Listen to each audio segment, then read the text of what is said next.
we go! It's time people feel us! Red Junkies. Day by day! Day by day! We get better and better! We get better and better! See the JPB!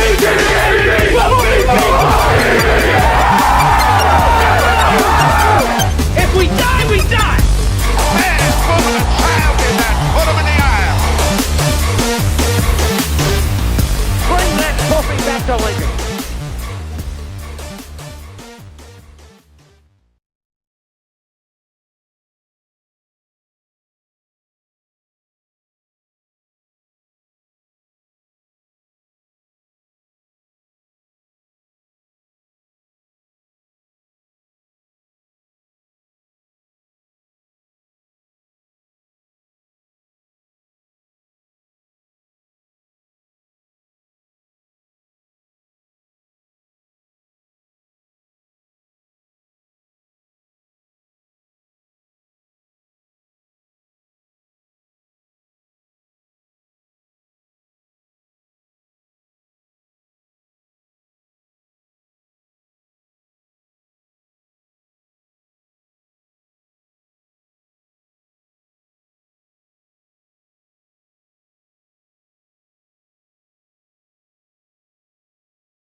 Can you hear us now? Is anybody there? No, we got the live chat going. Let us know if you can hear us.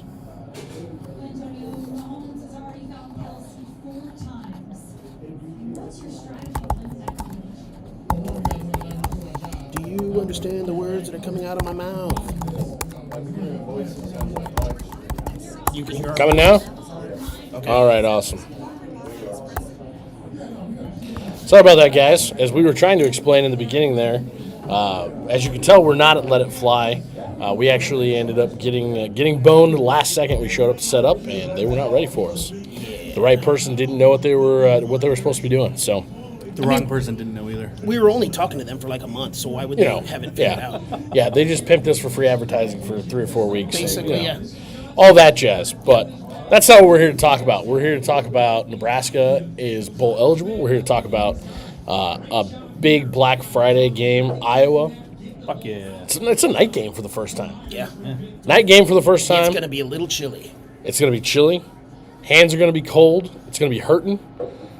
We are, I don't know. I don't know how to feel about this. I think I'm going to do my job because I did my job. I did my job last week. And I was pessimistic as shit the whole time, all year, and then I was wrong again. As long as I'm wrong, then we're good. So I think I'm going to do my job, guys. You're going to have to pick me up on this one, because today we're going to suck. I'm going to kick you down. You're going to be as pessimistic as possible. I told you guys on Monday that I have a certain lean towards this game, and I hope I get to change my mind by Friday comes around. We'll find out later on if I change my mind. That means he changed his mind. It's going to be a good day. I don't know. We'll see. I'm still some of it's still kind of up and down. I don't know. Yeah. Well, I'll tell you, for me, it's been one of those you get the Thanksgiving days off.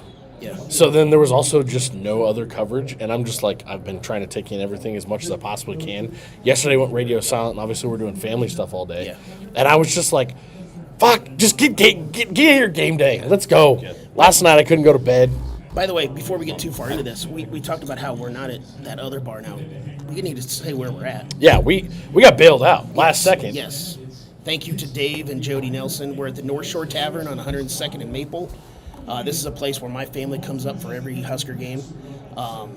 I love this bar. So it's a nice little hole-in-the-wall bar. Unfortunately, Dave's a Creighton fan too, but he's at least Yeah, one why of the can't good we ones. get away from these fucking Creighton bars? But Seriously. But he's one of the good ones, so it's okay. One of the good ones. You know, I didn't ever have anything really against Creighton fans until now. Yeah. Now Let It Fly just pissed me off. It's okay, Mike. Well, and the Hey, best he's a thing- closet Kansas State fan too, so I'd be a closet Kansas State fan as well. Is he a closet Kansas State fan, or is it just because of his wife? he's actually just an out of the closet Cali fan, and that's the whole thing. We're gonna get Mike up here in a little bit to talk to him, but the guy that we want to talk to first is actually a Husker hater, and that's Vegas. Come on up, Vegas. Vegas is a Notre Dame or a Domer, as I believe Jed likes to call him. A fucking domer. A fucking Domer. Yeah, look at how. And sure oh yeah, and no, he's a realistic college football fan. We like to hear his takes. You've probably seen him if you've been a fan of the show for a long time. You've probably seen him on here several times. We like to bring him on to talk about a bunch of different stuff.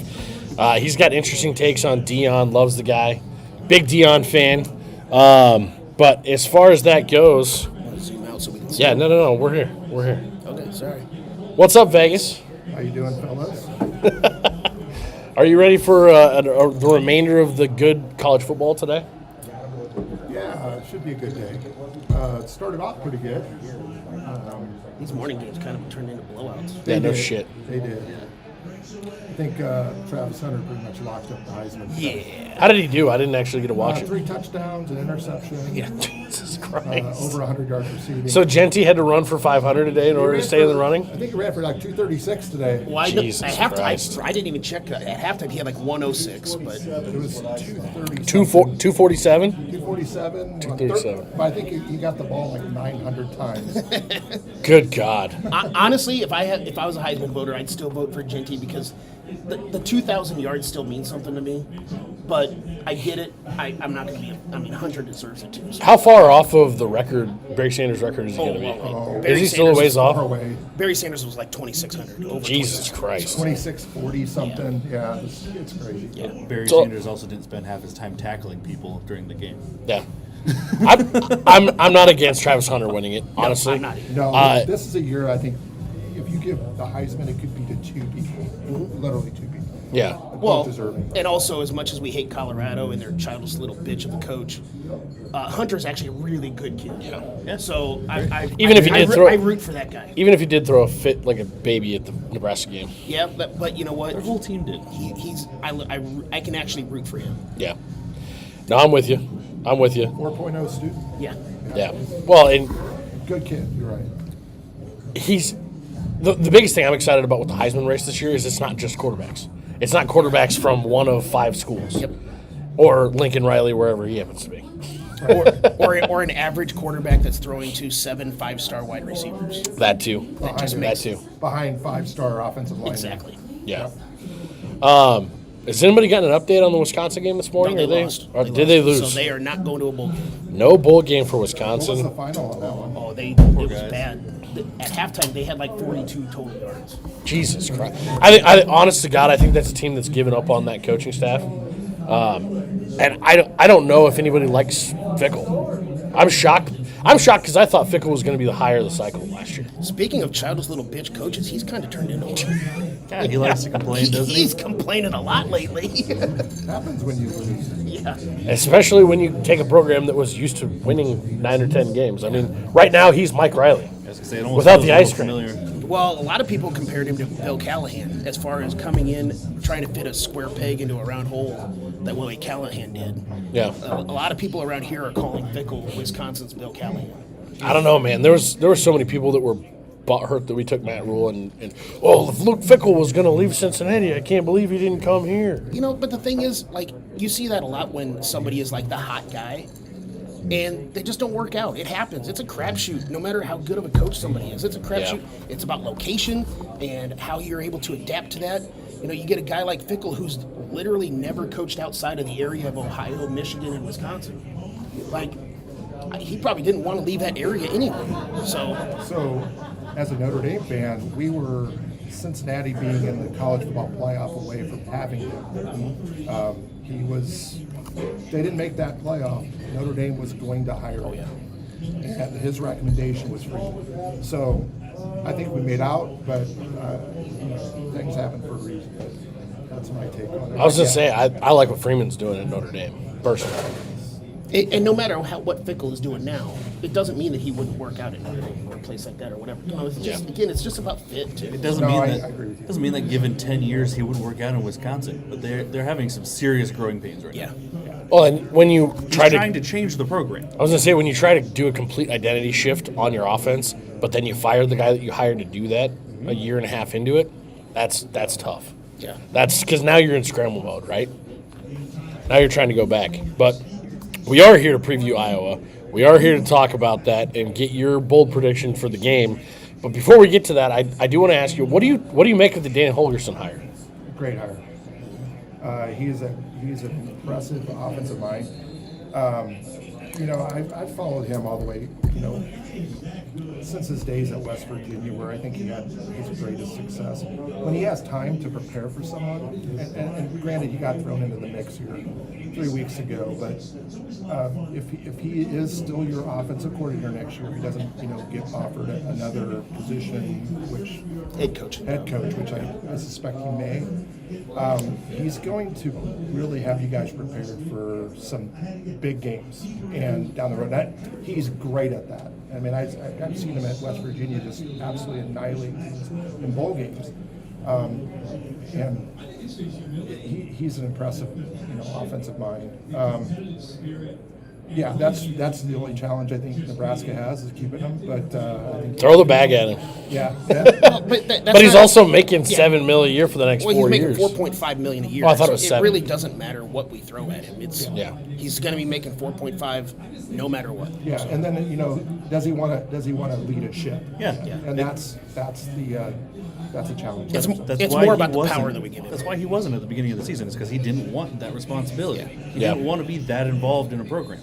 Now he's kind of getting back into it. I wonder how far back into it he wants to be, if this is it, or if he wants to actually be his own head coach again. Yeah.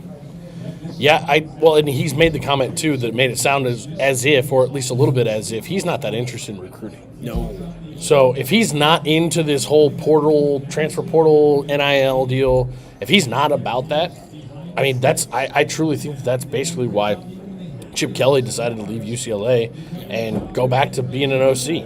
I mean, this is a similar move to that. I mean, he was forced out of Houston. But that's what this move looks like to me as a guy who's old school about the way you build a program. So cool, I'm going to take my hands off building it. Just let me do the part that I love to coach. Like I said, it's not about the money that we give him, it's about the power that we give him.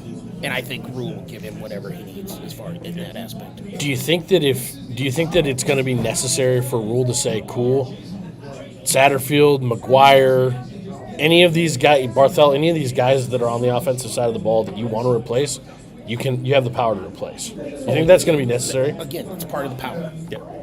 And I think Barthel's gone anyway. So. Yeah, I don't know how you can bring him in as an offensive coordinator and not let him decide who he's going to be working with. Yeah. Yeah, that's tough. Vegas, what do you think about the game today? Think it's going to be good? Yeah. They usually are. Yeah, they're usually sloppy, but they're usually so good. So. It's what you would call a rock fight, I think. I remember that you guys touting that last year when I was on. I think it's going to be a rock fight. I think Iowa has a little bit more offensive stamina than they had last year. Pretty strong running game. Low bar. Yeah, and of course you're not wrong. Yeah, and their defense is stout. So it'll be a very interesting matchup. Yeah. I think that it's going to be interesting to see whether or not – I mean, our defense is obviously really good against the run, unless you're going to pull a lot of RPO stuff and throw it over the top, which we've made a lot of average or below average quarterbacks look good this year. However, because our back end has just for some reason it hasn't clicked this year. The speed isn't there. The guy's coverage is just terrible most of the time. They're getting beat going for the big hit or the interceptions.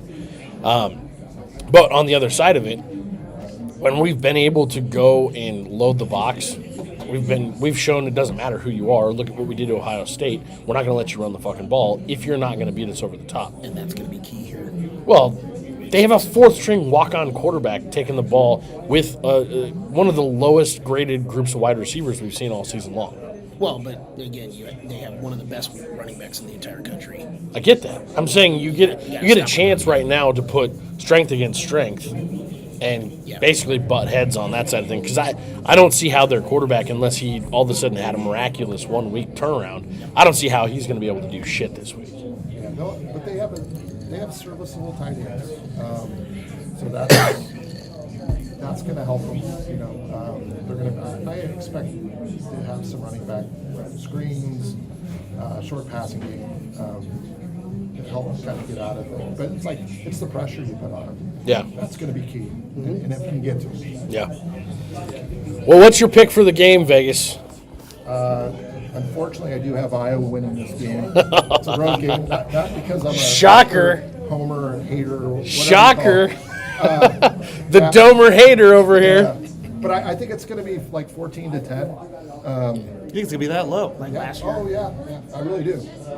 Do you think it's going to be that way because of the weather or because of just the struggles of both offenses against good defenses? I think that's exactly right, PJ. It's like I said, rock fight. It's punting game. Whoever has the best punting game, I guess. Is it going to be? Do you Be two top tier punchers. Yeah. This game coming. do you think the weather's going to be a big factor today? No, they're both used to playing in it. Yeah. Well, kind of. I mean, Rayola's never played in weather like this, so who He knows? did. He did in the spring.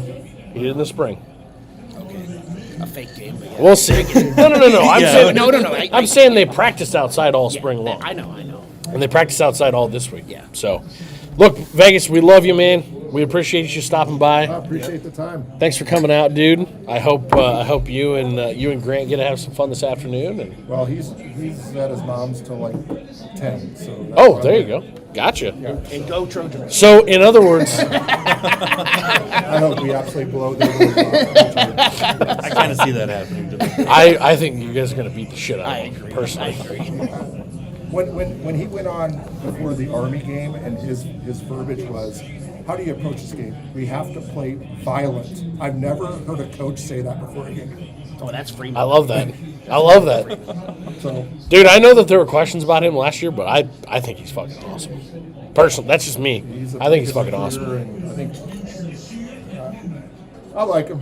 We'll keep him Awesome. as long as he wants to stay. Yeah. That Bears job open kind of scares me a little bit. So Yeah, you really think he's done enough? he played for the Bears. I mean, And I think the Bears would take just about anybody. Right? the Bears are also really good at taking big risks on new coaches, I The guess. thing is, if he played for the Bears, he knows how much of a shit show that place Exactly. is. So maybe he won't want to. What does he think about quarterbacks that paint their nails? He doesn't like him. He showed it to him last year. That's not violent enough. Yeah, Xavier Watts had like 3 interceptions in that game. Oh shit. Well, thanks for stopping by, man. We appreciate you. Hey, appreciate the time, guys. Absolutely, brother. Enjoy. Take it easy. We are gonna keep rolling on. We've got several people that are coming through here today. Is Drew here yet? No, he's not. They're going to be coming though. Nice. Our biggest little fan, Biggest little fan. littlest biggest fan. Or We're not gonna put the username out there because I think it's under his mom, right? Yeah. Yeah. We're gonna have to tone the rhetoric and language down a little bit But for him. no, trust me, he hears those words from me all the time. and that time that I went on that rant against Dion and the Colorado fans, after we recorded that show, I texted my sister and said, you might want to not have Drew listen to this certain section. And she goes, well, he just finished watching it. And after you got done, he literally stood up off the couch Come on up. and applauded. So he loved it. So That's hilarious. We've got one of our fellow Husker podcasters out here from the Generation Red podcast. Ken is joining us. He drove up from Lincoln. I kind of can't believe you came all the way up here, man, but it's so great to actually meet you in person. Well, I appreciate y'all inviting me. Number one. Number two, I've got a house full of grandkids. And, So this is a break for you. there's not a lot of damn carpet on the floor, so it gets real loud in there. So when we were messaging you, telling you that we were changing all these locations and times, you're like, I got all day to Yeah. drive around. Oh yeah. That's right. I got till kickoff, boys. It's right here. Yeah. That's awesome, Great. man. It's an honor to be on with you guys. This is awesome. I love it. I love what you guys do. Nobody does the fun side of Husker football in many ways better than you do. We try and do that. That's very nice of you. Thank you. You bet. Yes, I'll tell thank you. what, go back and watch some of our old streams when we first started going live, and I would have been right there with you, dropping all kinds of drinks. And I was embarrassingly drunk at the end of Oh, most of our shit. shows back in the day. Wow. So this is new for me, but We have a few shows that never actually got Never aired. published That was last season. because we were just like, When you finish and you don't go back to it till the next day to edit it, Yeah. and it's 3.5 hours long, you know that you've done too much. we've had those shows too. We did a live for the college football playoff or college football championship game Oh, really? this year, and that was fun. Just three and I'll a half bet. hours of us just watching the game and talking. Just talking it? Another one of our podcast brethren, BA Coaches Show, he's doing a live show during the game. Too. Is he doing a Yeah, live nice. watch show? He's Nice. good people, man. He's been in the studio with me. Yeah, I saw that show. He's such good people. We've had communication with him, but we've never met him. So. Yeah, you got to meet him. Yeah. You got to hang out with him. Cool. Got to get him on the show with you sometime because he's got the He's ball from knowledge. KC, right? It's a little Yeah, bit he's from difficult for him to Kansas get up City. here. Yeah. But well, tell us about your show so that everybody can go like and follow and subscribe to your stuff. Well, we started in 2021. Talk about a season to decide to do a podcast. That one. We started the week after the spring game, the day after the spring game. And if you want to follow us, we're at Gen Red Pod on Facebook, Twitter, and YouTube. Generation Red on your favorite podcast app if you want to listen to audio from each show. Heck yeah. And it's just me and my son for now. But we're looking at adding to the cast. Nice. So we're going to add some new personalities. A couple of my other sons want to kind of rotate in and out as There well. you go. So we're hoping to be a cast of 4 to 5 people starting next season. So we're really looking forward to that. That's very Because cool. Scott and I we're just a couple of blowhards. We can't. We're listening to ourselves talk. We don't have the back and forth like you guys do. You're preaching to the choir here, man. We all like to talk. I don't know. It's like this narcissistic necessity that unless I've got 3 minutes in the tank of something that I want to say, I'm not going to say it. So, it's like, why can't I just have a quick one and then let you go?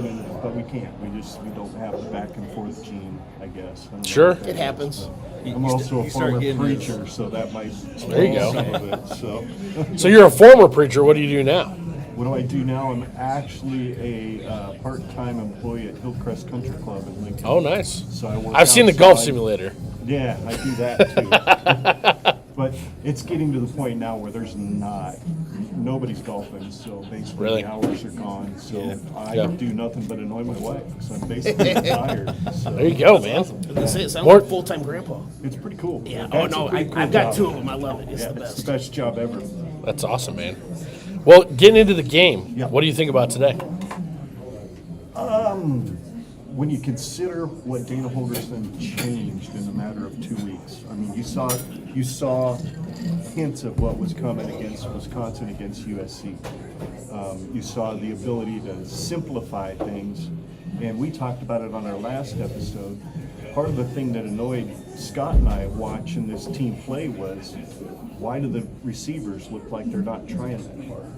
Why do they look like they're kind of lollygagging down the field? They're not cutting hard into their breaks. They're not doing all this. And then you find BJ's out. been on that for weeks now. Yeah, and then you find out that these receivers were playing all the positions.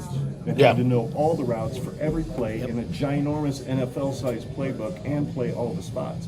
Well, no wonder they couldn't run to their spot. They weren't sure what the hell that spot was supposed Yeah. to be in most of the plays. So simplifying it down to a sheet. That was one of the This is things what we're gonna Holgerson do. said the other day, as far as like when he walked in there, he's like, "Why are all the receivers playing all the positions? Yeah. Like this doesn't make any sense." So Yep. I like the Holgerson effect, and I think he's got some stuff for Phil Parker that he's not ready for. And Do you think that a lot of what Holgerson has done is basically just reinforce probably some of what Matt Rule was already thinking, but not necessarily willing to pull the trigger on and yell at all of his friends about?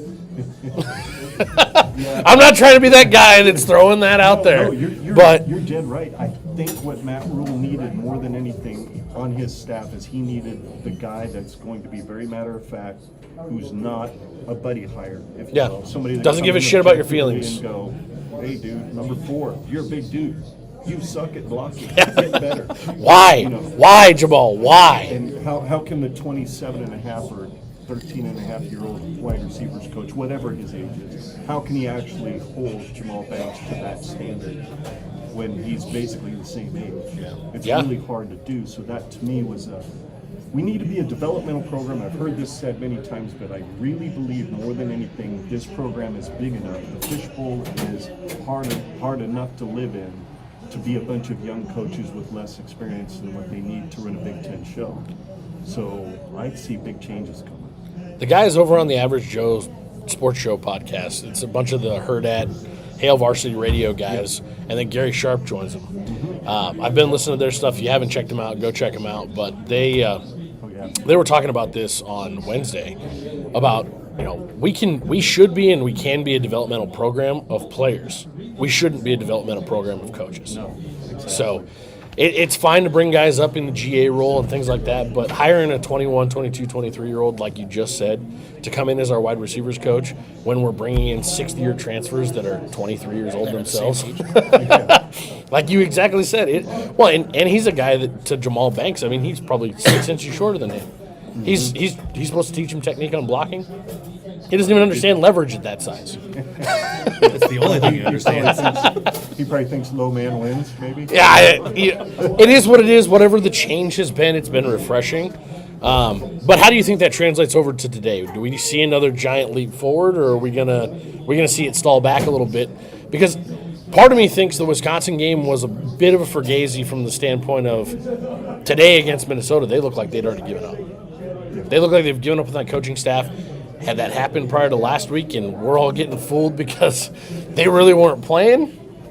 Well, what gives me some hope is the sense that they held the number 1 team in the country the week before they played us to 16 points. And then we blew up on them for 44. Do I think we're going to drop 44 on Iowa?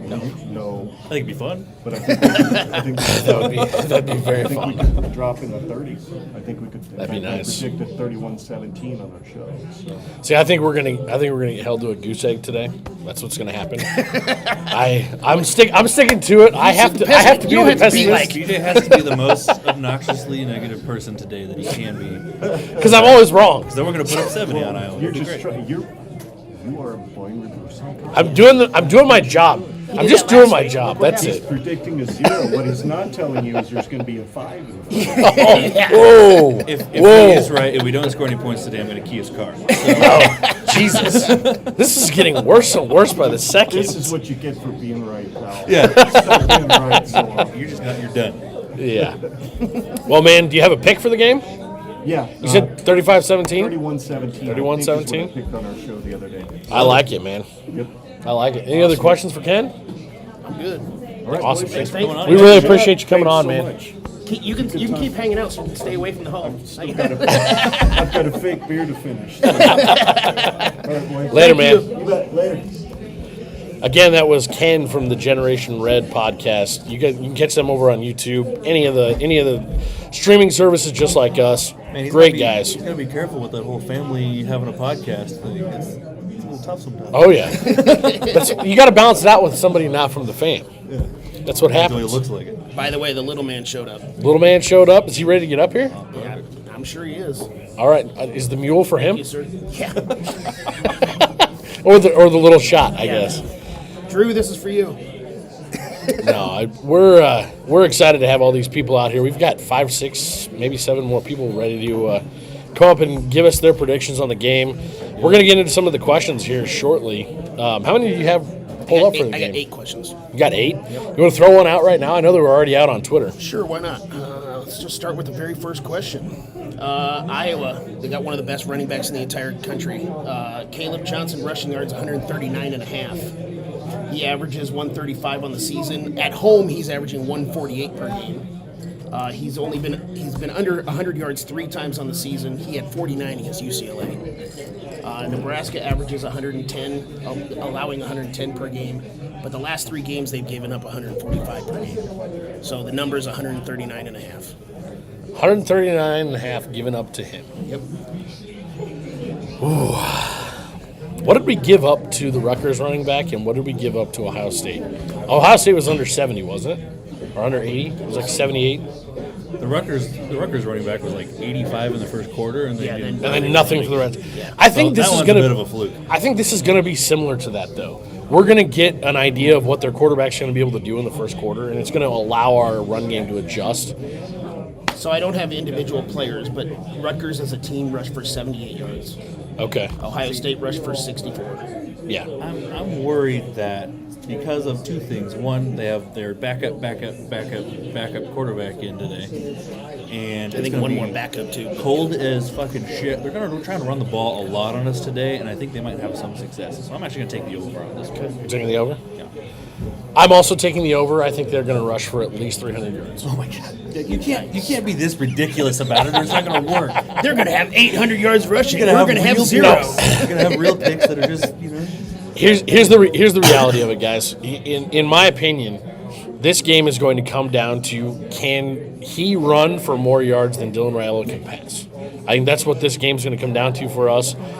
I don't know that that's going to be the case, but I do think he's going to run for a shit ton, and I would probably put this number close to 160 in reality. Okay. I'm going to say screw it and say they go under, because they do have another running back that rushed for over 100 yards last week, and maybe they divide the carriers up a little bit more so that Caleb Johnson doesn't stockpile a shit ton. that is possible. So I'm going to go with the and if it's under, it's going to be barely under. So I'm not. It's not like I'm going to say 80 yards or anything like that. He'll still get his 100, but Think he's going for 100? at least, yeah.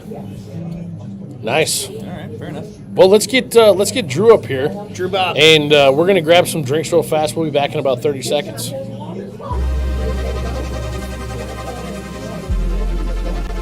refills. We're going to take a quick break. Actually, if we just want to, if you know the guy, if you can just order him and have him bring him to us. We'll get him set up real fast. Not at all. He said that they barely hear after this. Really? Okay. Well, it's cranked up now. I don't think it was up before. Was the problem.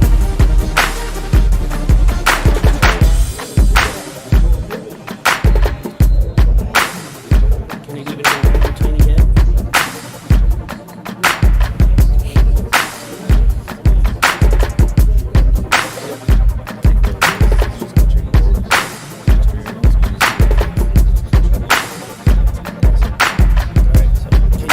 Maybe.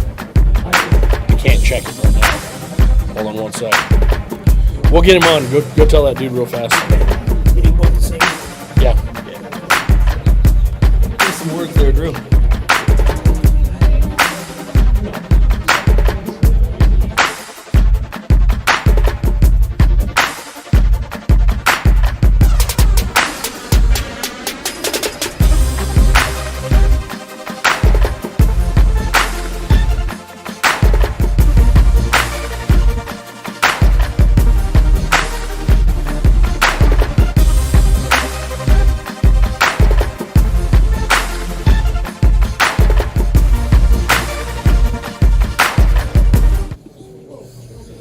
Drew, what's up, man? Slide you in a little bit. How you doing? How you doing today? And how old are you again? 10. You're our biggest fan, I heard. Yeah. Our biggest, littlest fan. He's also definitely the youngest person we've ever had on a very not for children show. Definitely. Do you like all the words that get said on the show? But did you get a pass from your mom? No, I'm just kidding. Well, your sister says you say all those words anyway. Oh. No. Oh. Now we're in trouble. No,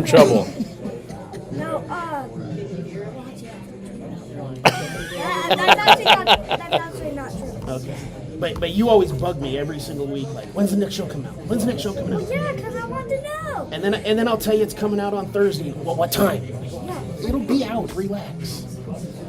You're in school anyway. You're not gonna watch it during the day. And first of all, Okay. Well, I'm talking about regular.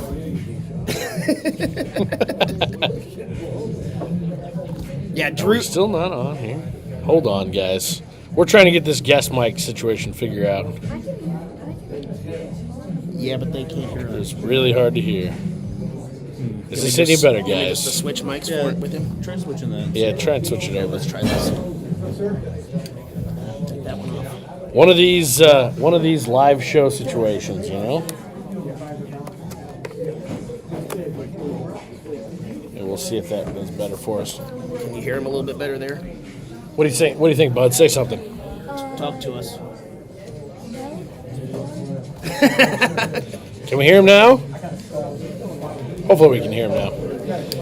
Jed, why don't you introduce him? Tell us who he is. Well, if you can hear me, I don't know, but Yeah, we should be able to. this is my I guess he's not my youngest nephew because my brother has 2 kids, but this is my nephew from my sister. He's usually up here at the bar with the family and stuff, and he's the one that leads the cheer every time we score a touchdown and all that stuff. Oh, nice. Yeah. Well, that's awesome, man. Who's your favorite team outside of Nebraska? Yeah, I love that you don't have an answer to that. No, well, he has a favorite baseball team, but his grandpa over here brainwashed him on that one. So Oh, no. Must not be the Red Sox. no, No, it's not the Red Sox. That's too bad. That's too bad. But this year you were able to go to your first Husker game, right? Yeah. How was that? It was really good. It was the UCLA game. Yeah. It was the UCLA. It was the UCLA game, and well, we played great, but it sucks that we won. It does suck that. Amen to that. Amen to that. Yes. What do you think about the Iowa game today? Is it going to be any good? Yeah, it's gonna be great. It's gonna go great, and I just want us to win. But are we gonna win? Let's hope. No. I want us to win. You gotta say hell yes, we're gonna win. I'm just trying to get you in trouble. I'm sorry.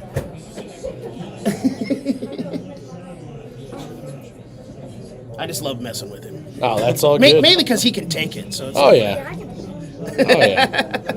Well, good stuff, man. Do you have a score prediction for today? 11 billion to 2. That'd be nice. I mean, I'd say like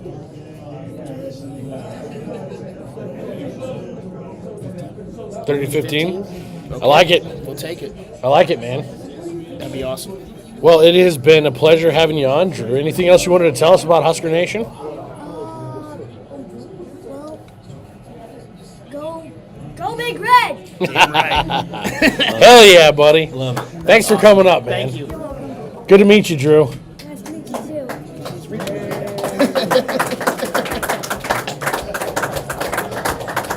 He brought a fan base here too. So. And Drew's your nephew, right? Yeah. Yeah.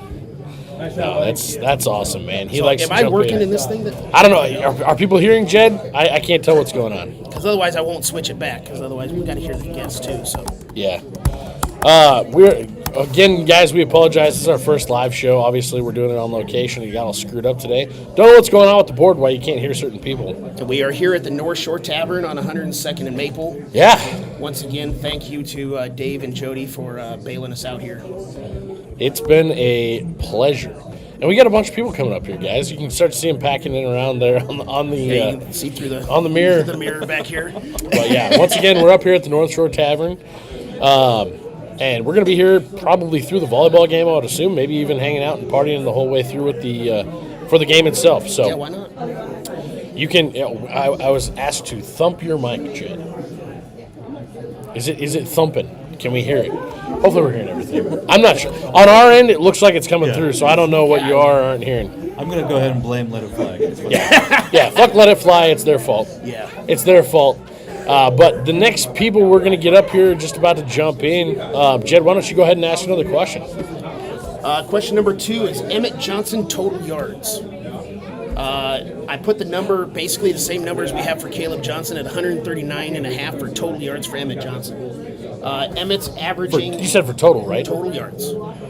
Emmett is averaging 84 rushing yards per game in the last 2 games. I'm not really going to count the first 10 games for him because of the way the rotation was. Clearly with these last 2 weeks with Dana Holgerson, it's completely changed. So I'm more focusing on the last couple of games for him. He has 84 rushing yards per game in the last 2 games, 144 total yards per game in the last 2 games as well. So I put it at 139.5. And basically Iowa's defense is pretty much middle of the pack for both rushing defense and passing defense. So awesome. Well, Wicks, did you hear that question? Emmett Johnson, total yards, rushing and receiving, 139.5. Over or under? You're going to take the under on that? Well, BJ's going to take the under and say he's going to have 0 yards. So just to he better not. Pessimistic crap. I'll take the over on 0 yards. Take the over on 0. Fucking not. So let me ask you this, Wicks, because you're just joining us. This is Chris Wicks, another guy who's come on the show at least once, I think. I don't know if that one actually got aired or not. He's on one of the shows that didn't get aired. Yeah, that was a fun night though. It happens. That will be repeated. Jesus. Somebody says Bulldog 311 says if you have the guest sit on BJ's lap, we'll be able to hear him. Hopefully you can hear Wicks because he's not sitting on my lap. No, he just won't be on his lap. Pull that right to your mouth. No, yeah. I think we should be all right. Anyway, as far as this one goes, I'm going to take the under on this just because I think we are going to get Ramir Johnson back today. It is potentially going to be his last football game that he's going to play other than the bowl game. I think they're going to give him some run. But I do believe we're going to go with the hot hand. So if Ramir comes out and he hits 1 or 2 good ones early, they might run with him for the rest of the game and Emmett doesn't get a big play. Yeah, I mean, for me, I think we're gonna spread the ball around a little more than I would like to, but just because it's gonna be so cold, guys are gonna need some time not getting hit during the game, and we're gonna see a few guys get up there in yards and nobody get over that 130 mark. So I'm taking the under if that wasn't clear. Yeah, I think the under is a good shot there. And I really want to take the over on this one. So screw it. I guess I will. I also with one of the future questions, I'm going to take the under on it. So I'm going to take the over on this one. I just think he's going to be the man. I think what he showed last week kind of just proves that we need to get him the ball more, and that's what Dana Holgerson likes to do. When you're the man, he likes to feed you. So we'll see. Yeah, I'm with you on that. Wicks, you're on, man. This is technically your first time, I guess. I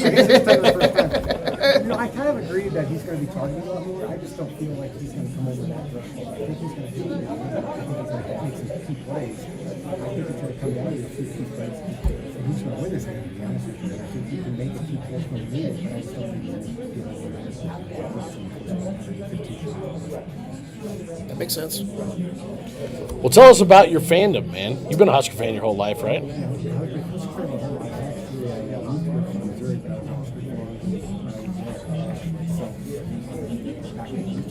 That's why he's a Rams fan. It's weirdo. I mean, at least it makes sense. Yeah. Yeah, but as far as fandom, I've always drank the Kool-Aid every year. Yeah. And I always say to myself, I'm so optimistic next time. And then something else happens, and I'm just as optimistic next time. Yeah. And so that's kind of the nature of my fandom.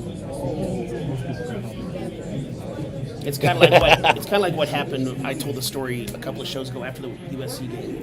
My cousin was out there for the game, and he called me right after the game. He goes, "You know what? I'm sitting in an empty Coliseum, pissed off. I don't know why I do this to myself every fucking week. We're never gonna win again, and all that stuff." And then at the end of the conversation, he goes, "But by Wednesday, we're gonna win." Like it's just kind of the cycle that we all kind of sometimes go through. Yes, but it is very exciting for the first time in a while that we actually have a college game on. Just the years that we can actually make progress, get moving forward. And build on that. And build on it, Yeah. yes. Yeah. Hopefully that is the case. We're hearing that everybody thinks that it's just my mic that's on. I am trying to see if I can fix that real quick.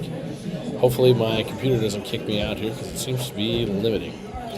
But no, what's your thoughts on the game tonight, man? Well, as I said earlier, I think it's going to be a defensive. I think it's going to come down to a few key plays. I think it's going to be a tough game. I don't think either team's going to run out and really do it. Obviously when it comes to total points, it's going to be barely over. I think it's going to become something like 20%, something like that. And I really think that's going to be built some momentum. Obviously, this is a Kool-Aid part actually what it truly is. I love it, man. I love it. I think that I don't know. I'm trying to keep my expectations down. I got to do my job. I got to do my job and make sure that we're not getting anybody too excited. But yeah, man, we appreciate you coming up. No, I appreciate you having me. You guys put on a great show, so I really like it. Thanks, man. Thank you. Take it easy, brother. I promise, guys, we're trying to get this stuff figured out. We're trying to figure out whatever is going on with the audio that's not working for us. But, yeah, we're going to keep on rolling and see if we can at least still quasi-somewhat here, hopefully. Yeah, we're doing the best we can. That's all we can really do. That's all we can ask for at this point. Hey. You got a shot coming? Dad! Ordering up the shots while we're on the show. I like it. Next guy we're going to have come up is Brad Light. He's been a fan of the show for a long time. He's been on here several times. Hopefully we'll be able to hear him. Like I said, guys, I don't really know what's going on. Hopefully this is, Behringer fan said there might be some real insight being spoken here. I don't know how much real insight there is, but we are definitely plugged in. Everything is set up and supposed to be working right. Not really sure why it's not here, guys. I apologize. Everything looks to be coming through on our side. I don't understand why it's not pushing through, but we got Brad on. Yep. We got Brad on, and we're rolling. Brad's been on, what 3 times? Yeah, I think 2 or 3 times now. And you did the only other super failed live attempt that we did at the beginning of the season. It was, that was a weird one. But, man, how excited are you about tonight? I'm actually very excited about tonight. I think I'm a little more optimistic than most people. I think that we're going to open up the offense a little bit more each week that we have with Dana being the offensive coordinator. I think that we're going to kind of open up the offense, let Raiola cook a little bit, and I think that we're going to see some things that we might not have seen even a week or 2 ago. So. More than last week? Yeah. I like it. So hopefully we catch more of those split back sets. Those 44 points really got you excited. It really did. It really did. Yeah. So, yeah, I'm thinking that well, just every week with a competent offensive coordinator just is going to keep adding to what we can do offensively. So I'm expecting big things today. I know how Iowa is defensively, and I think that we're going to open it up, and hopefully we'll see some things. They'll have that monkey off their back of the bowl game. They can play loose. They can get out there, and we'll see the ball spread around to a lot of different people the whole game. So that's kind of what I'm looking forward to. Awesome, man. What do you think about the defensive side of the ball? Do you think we're going to be able to contain the run game at all? I think it's going to be tough. I think that it's one thing with Iowa, they're pretty one-dimensional. So we have a couple of big guys up front that we can really stack up the box with. We can bring a couple more guys down. I don't think we have to worry as much about the defensive secondary because that's been kind of our weakness. I think that we can really load up and stop that run. So I hope so. They're good. Caleb Johnson's an incredible running back. I'm not going to say anything against that, but having Tony White be able to kind of focus on stopping one specific thing, I think that leads to some opportunities defensively that we can hold them. Yeah.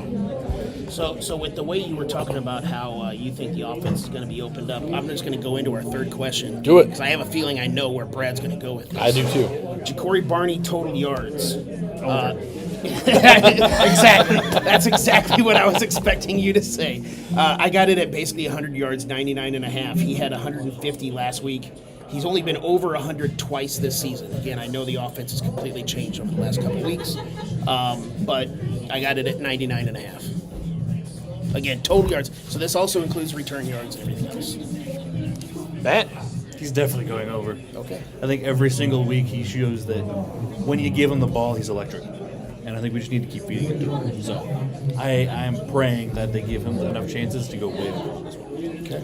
Holgerson name dropped Tank Dell in his press conference on Tuesday, and I was shocked by that. Anytime a coach, whether or not they've known him for a long time, which he has not, he barely knew his name last week.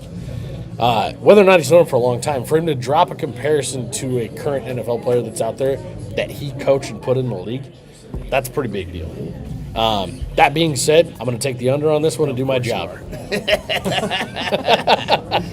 I just don't think that it's I also do, like, just looking at it analytically, like, for real, I think that there's a very good chance that this is an Isaiah Nair type game because we haven't seen a lot of him the last 3 or 4 weeks.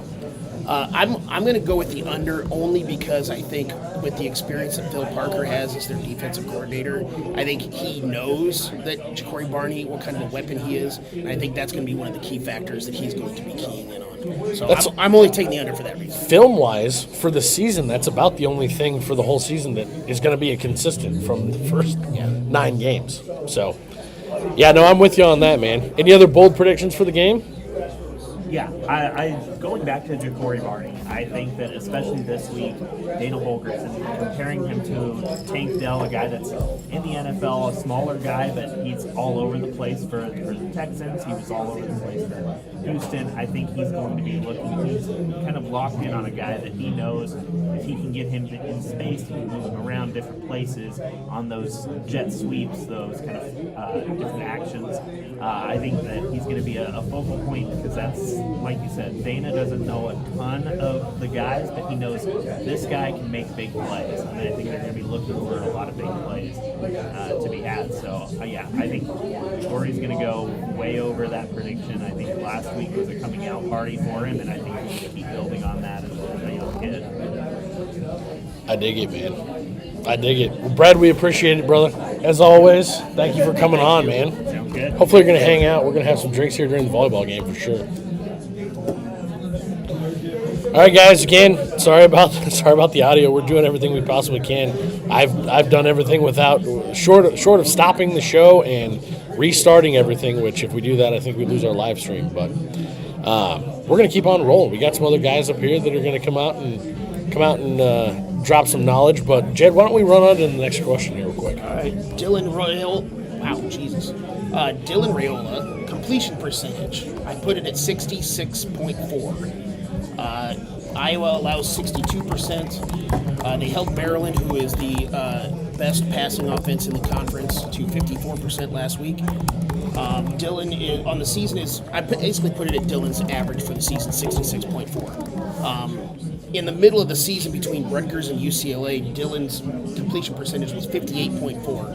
In the last 2 games, he's back up over that 70% mark.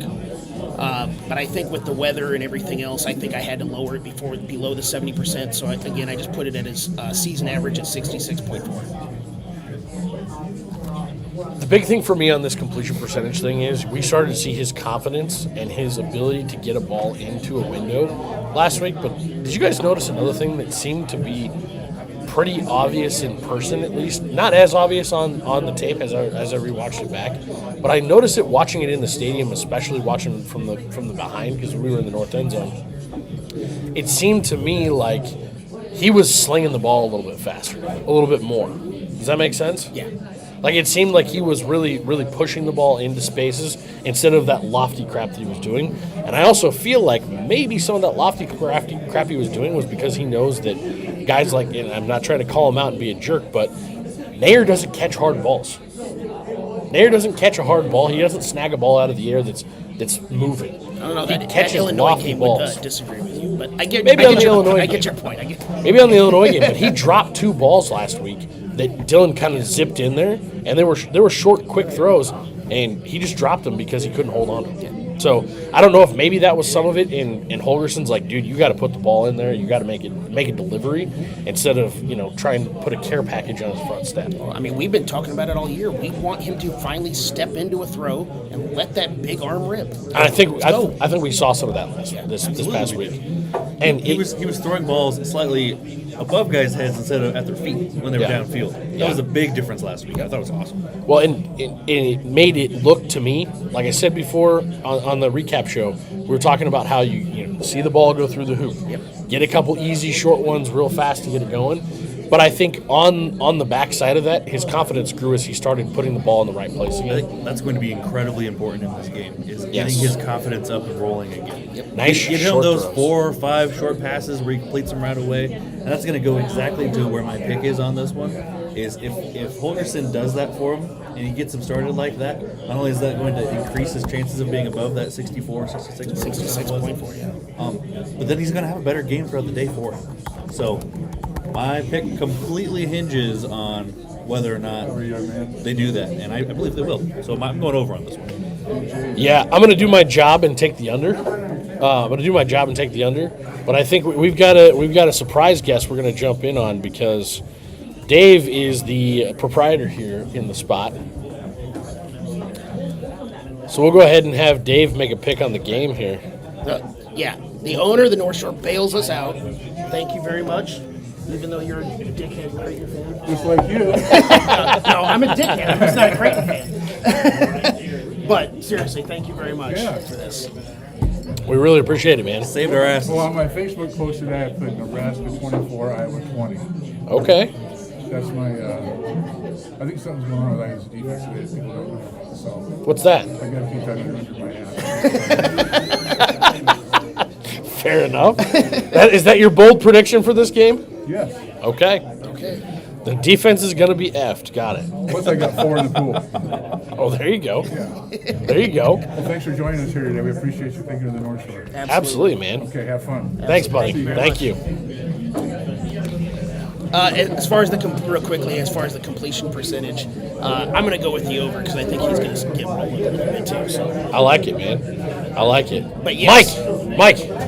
But yes, again, really quickly with Dave, he's been a family friend of ours for such a long time. He's a great guy. He saves tables for us every single week. Now he's a forever friend of the show. Yep. Ella wants to say something real quick. Oh. Yeah. She's really loud. For those who don't know, this is my daughter Ella. Go Big Red! Good job, Al. Good job. Good We said we job. were bringing everybody on. Yeah, everybody. Yeah, this is a family affair up here today, guys. Jed's got his whole family. Our family's up here. Gotta love it. Trying to keep our swearing minimal. Yeah. Keep it down. Keep it down. Yeah, fuck it all to hell, right? And while we're at it, let it fly. Yeah. Fuck Iowa. Fuck Gentlemen, On how we doing? we're doing good, brother. How are you? I'm hanging in there. Good to see you boys. For those of you who don't know him, this is Mike Nanfito. He's been around for 2 or 3 shows. Yeah, Something like it's that? been- A lot has changed since the last time I was on with you guys. Hell yeah, that's it for sure. And a lot of That good was, things. that, I was, think. that was off season, wasn't it? No, it was actually it was post Colorado game last season. Okay. The 2023 season, where I got a little bit fired up, and I was like, oh, okay, get me on here. We got some stuff to say. So. Oh, I think I remember that. You text me, Mike texted me, he said, I'm ready. I think I've been trying to get you on for a while. Yeah, well, there was a lot of motion after that game, but again, yeah, a lot has changed, and the Colorado game this year was a much better result than it was than it was last year. I'm still riding the high off that one, and I'm still riding the high off last weekend's game against Wisconsin. That was awesome. Hell yeah, man. What if anything do you have as a bold prediction for today? Well, I mean, I think it's going to be really a tale of 2 teams, right? So it's kind of been the story of Nebraska for quite a while, and which team's going to actually show up. And if the Nebraska roller team, coaster. yeah, exactly. It's like the stock market going up and down.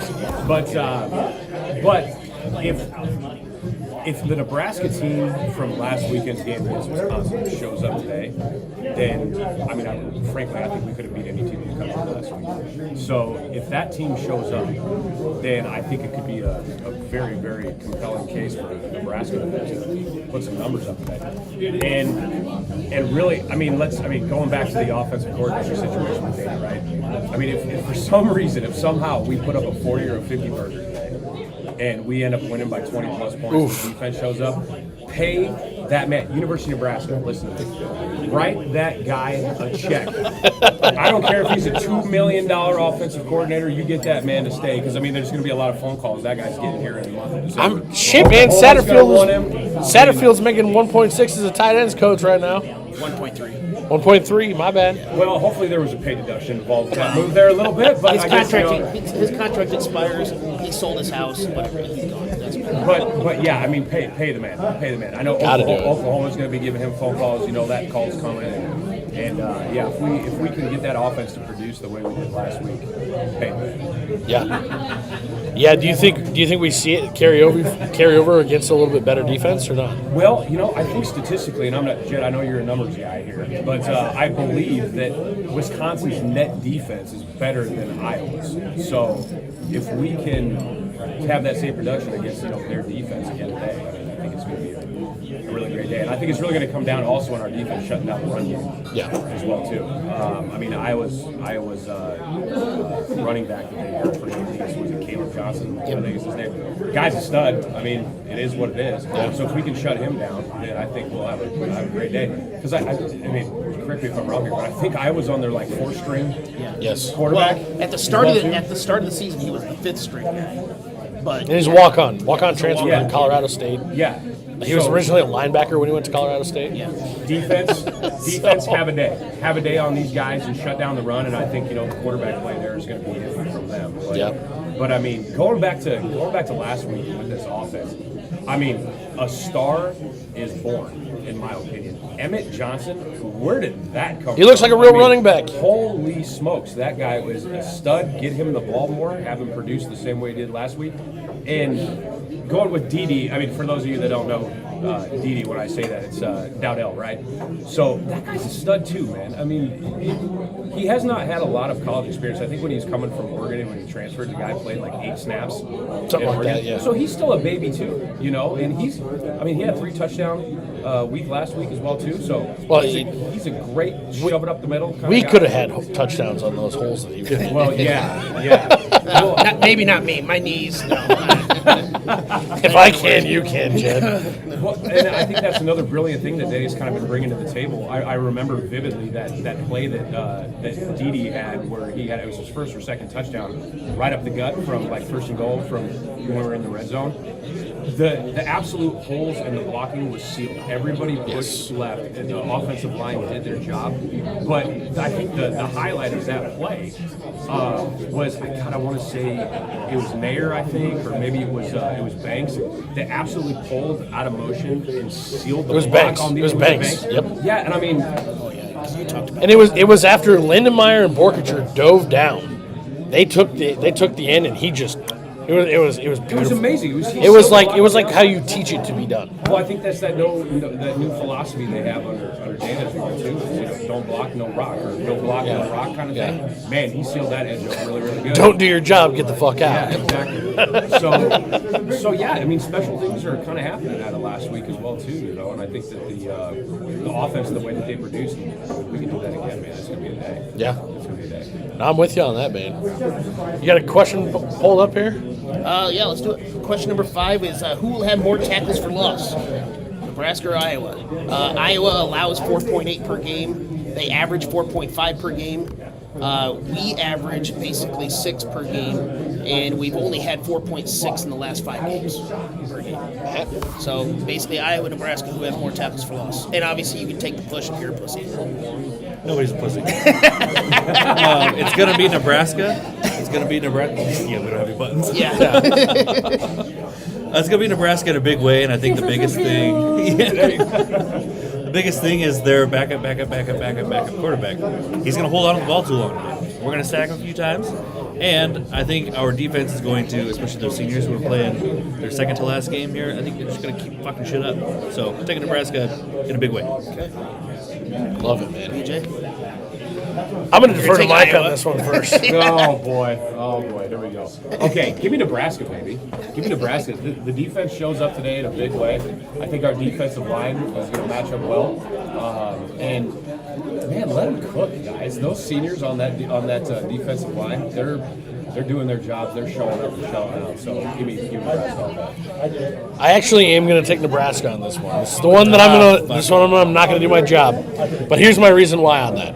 Riley Van Poppel. We've been talking about him all season long. I've been waiting to see him come back. I thought it was going to be probably in the Ohio State game. I was wrong as shit. He's already played in 3 games this season.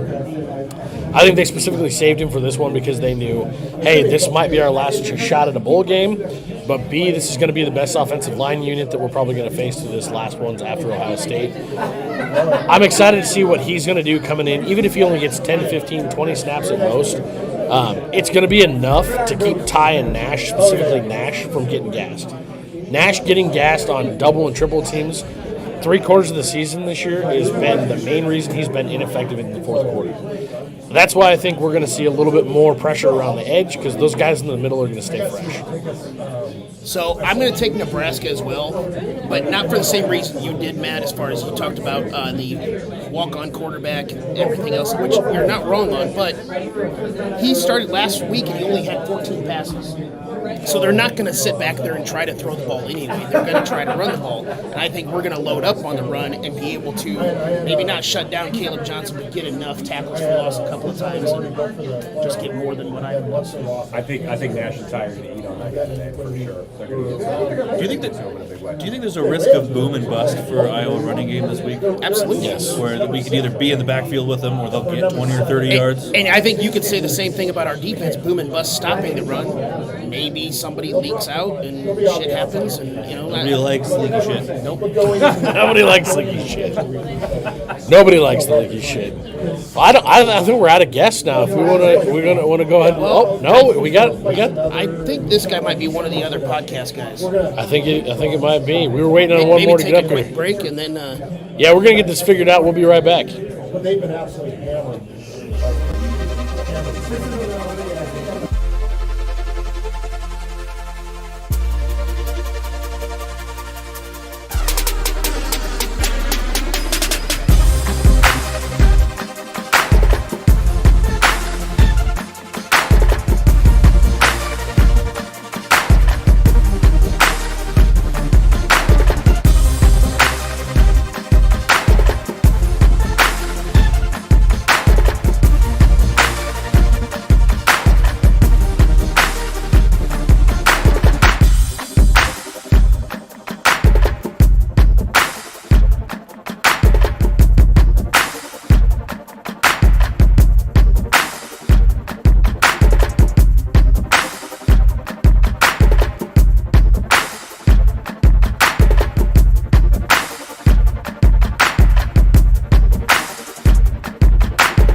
All right, what's up, guys? We've got one last guest here we're going to get through, and we're going to wrap this show up before the volleyball game kicks off.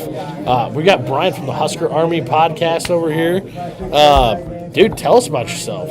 Oh, man. Where do I begin? Tell us about your show. Oh, yeah. God. The show's been great. We started out as the Scarlet and Green podcast in 2018.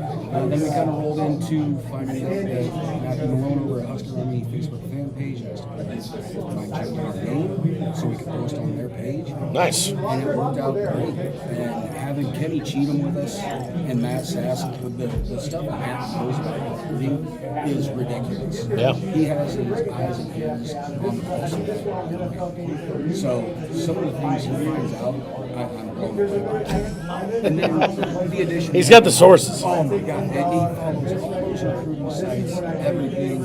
And with Kenny, that's the major. Absolutely. To have a former player out there. Yeah. Not just a former player, multi-time national. Oh, yeah. That's the playing the glory days. And he talks about the glory days a lot. Absolutely. Who of us doesn't? So It's also part of his experience. exactly. It's also part of why we're all fans. Yeah, 100%. Yeah, most of us did grow up in that era. Let's be real. If Nebraska had always sucked, we'd be like Kansas or we'd be Indiana. We'd be Iowa. Yeah, we'd be Iowa. There you go.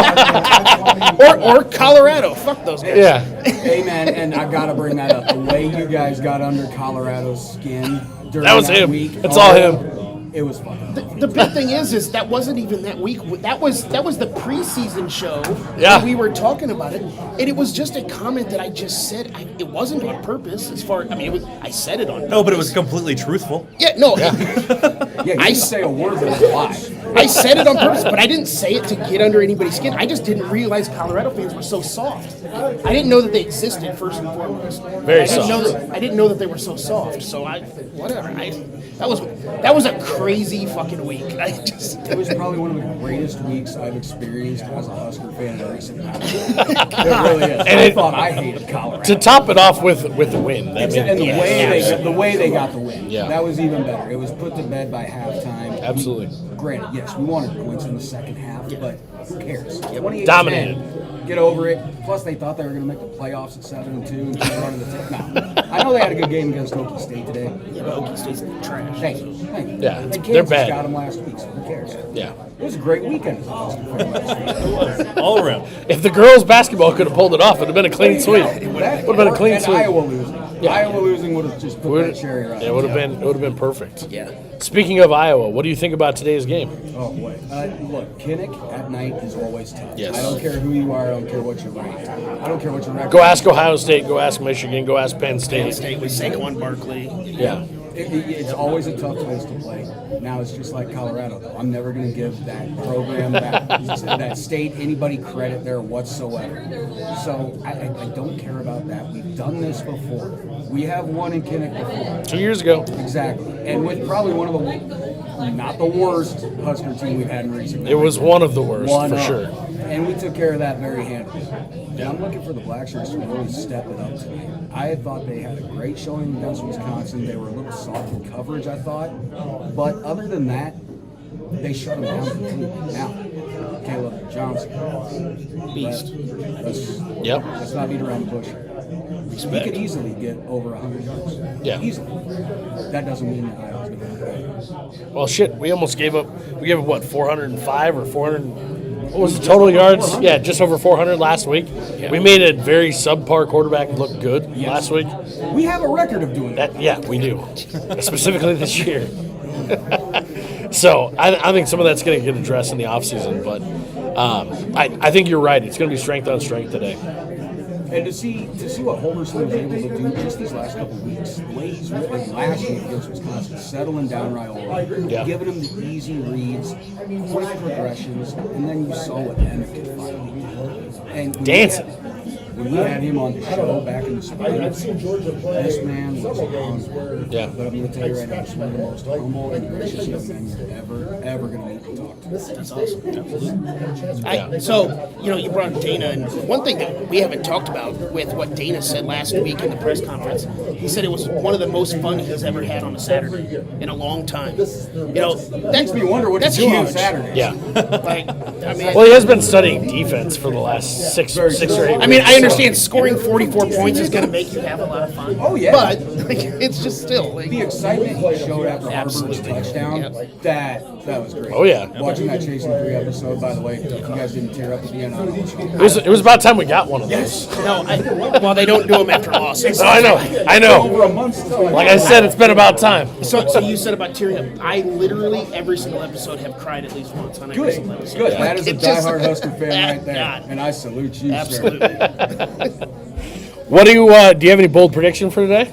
Bold prediction? Bold prediction. Bold See, prediction. That's the thing we do not do on the Husker podcast. Because I found out in the past when we do, we end up looking dumb. We look so, because I know all about that. Exactly. I know all about that. I'm just as bad as I believe it's on Goku Podcast. Sure. Whoever is the major Kool-Aid drinker over there, Yeah. I'm just like if you go and watch our preseason episodes, I'm always predicting us to go undefeated. We're going to the Big Ten title game. We're making the playoffs. I've been there before. Matt had us at 11-1 last year. See, I personally cannot predict us to lose the game. I cannot bring it in me to do it. I don't care how bad it looks. I don't care. It could be a no-win season playing number 1 Ohio State in Columbus. I still think I don't care. I think we can win this game. I really do. Iowa is royally unpredictable on offense. You don't know which Jekyll and Hyde side you're going to get from them, but they're consistent with bad quarterback play. And that's the plus part. But the problem is they've got Johnson back there too. Yeah. So the defense is going to have to be consistent, royally disciplined, especially at linebacker. So hopefully those guys can fill those holes, watch for the play action, because you know damn well they're going to get it. Yep.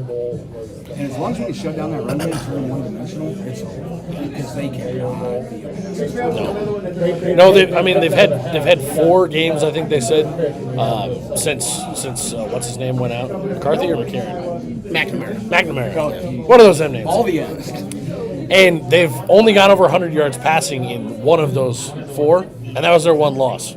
So, who knows? Who knows? I think he put up 76 last week on like 13 attempts or something like that. So, yeah, I don't personally think they're going to throw the ball much, which is why I think we're going to be successful against the run. But like I said though, he might be a 300-yard guy today. You don't know. He could. In that same sense, though, it's just like last week. Yeah, they gave up some yards, but they didn't really put any out in that game. Yeah. Even when Wisconsin was putting up, he said that same thing in the second half. It still wasn't working. See, I was still worried with like 4 minutes left in the game. I'm not gonna lie. I'm not gonna lie. About 8 minutes left in the fourth quarter, I'm like, all right, this should be it. But at the same time, in the back of my head, I'm like, this is Nebraska. We can find a way to fucking win this. Yep. We've Nebraska things so bad, nobody could ever Nebraska. You got a big point there. Well, listen, volleyball's coming up soon. If you want to stick around, we're going to go through the rest of our questions. Gentlemen, I'm going to be here until after the game. All right, man. Well, stick around. We'll answer the questions here quick. All right, we got 3 more questions, then we'll do our predictions right before this volleyball game gets going. The longest field goal made by either team, 39.5 yards. Under. Iowa averages in the last 4 games, their made field goals 36.2. They're 7 for 8. Nebraska averages in the last 4 games 38.3 made field goals. They're 8 for 8. So 39.5 yards. The longest field goal made in the game by either team. And a bonus point, pick the team that kicks the longest field goal. John Hull with a 56-yarder. So, look. Yep. I'm doing it. So much for that pessimism. Yeah. That's how. No, I didn't say that might be the only points we score all day. I got to do my job. I got to pick it. I got to pick the bad because I'm always wrong. He's doing the reverse. So the way Hull's been kicking though. Yeah. John Hull with a 45-yarder. Like that. I'm going to go with the over also, but actually I think Iowa's going to do it because they've got a really, really good kicker. I know John Hull's been doing good. But You said we were 8 for 8. They were 7 for 8. It sounds like he sucks. What do you got? I'm going to go with Hull for sure on the over. Okay. I'm going to give him a 53-yarder. There you go. Okay. See, I think in the 50s. It sounds good. Sounds good. Question 7. Thomas Fidoni's kind of been a lightning rod. Total snaps for Thomas Fidoni, 19 and a half. He averages 44 snaps a game. He obviously only had 3 last week. Does he get back on the field? Under? I'll let you go on this one. Yeah, I'm going to go under. You think so? I think it's going to look very similar to last week. I'm going to go ahead and go over with it. I think there was a point to be made last week, and they used him as the guy to make the point. It was him and Bonner that kind of took the brunt of the Dana Holgerson, you're not going to fuck up or you're not going to play. I do think he's going to be back over. Holgerson also made a point to say, and Rule made a point to say, he's had a great week of practice. I'm taking the over as well. I'm going to go over on that just simply because I think a pissed off Thomas Fidoni that feels like he's not just riding is kind of like a pissed off Ty Robinson. It's good. Yep. So, all right, last now I feel like changing my That's a problem on this show. Usually it's me getting swayed, though. Oh, Kenny does it to me all the time. Yeah. He always brings me back down to earth. Yeah. Last question. What will be more? Iowa has the fewest pass attempts in the entire conference, fewest completions in the entire conference. Nebraska offensive points scored or Iowa pass attempts? Ooh. Man. Offensive points scored, and I think we double them up. Okay. Oof.